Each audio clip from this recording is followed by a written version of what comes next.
انتمى إلى فئة الرسامين القلائل ممن امتلكوا ريشة باستطاعتها الرسم في كل مساحات الملعب.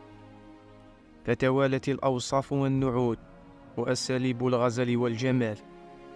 لغة الضاد زاد مفعول سحرها وصفا لطارق التايب. مهارات فريدة بأسلوب انقرض حاضرا. المتعة الكروية كما عهدناها لم تعد موجودة. لطالما استثارت الدوافع والمشاعر وقلوب المتابعين. طارق التايب البرنس الليبي الذي أبهر كل من شاهده. أحد ملوك النولوك باس أو باس عيون كما تسمى. أبدع في التمرير دون النظر، فقيل إنه يرى في الظلام. خطف الأضواء بفعل قدمه التي مارست سحرا خاصا أبهر أعين الخصوم. مجد طارق على عرش الكرة قبل الارتقاء نحو الشهرة عالميا. نجمه انحسر عربيا فصنع الفرجة أينما حطت قدماه.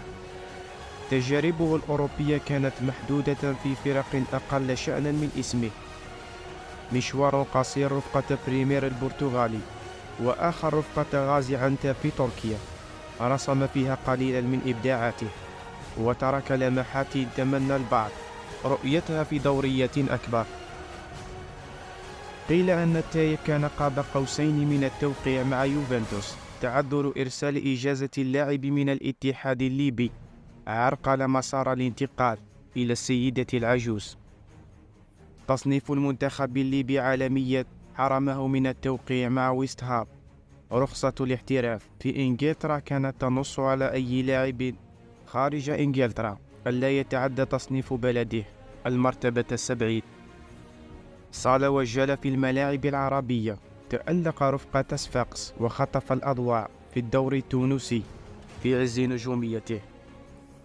أفضل فترات التايب رفقة الأندية كانت مع الهلال السعودي أين صنع الفرجة ومتعة خاصة. رفقة السويدي والحبصوت وياسر القحطاني والشلهوب وغيرهم. التايب خطف النجومية من البقية. كل كرة كانت تصل نحوه إلا وتقف الجماهير وتهتز المدرجات تفاعلا وإدراكا بما ستفعله أقدامه. انتظار لمساته كان أهم من انتظار تسجيل الهدف. من الذكريات الراسخة في الكرة الليبية ودية الأرجنتين سنة 2003. بالرغم من أنها انتهت لصالح التانغو بثلاثية بصم عليها الثلاثي سافيولا ريكيلمي وبابلو أيمار. هدف ليبيا سجله طارق بعد توغل عبث فيه بالدفاع الأرجنتيني.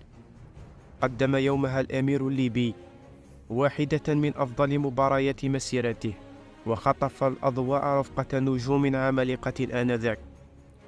في نظر كل ليبي طارق التايب أسطورة لن تتكرر خانتها الظروف. من حيث المواهب عصر كرة القدم الحالي أصابه شلل نصفي.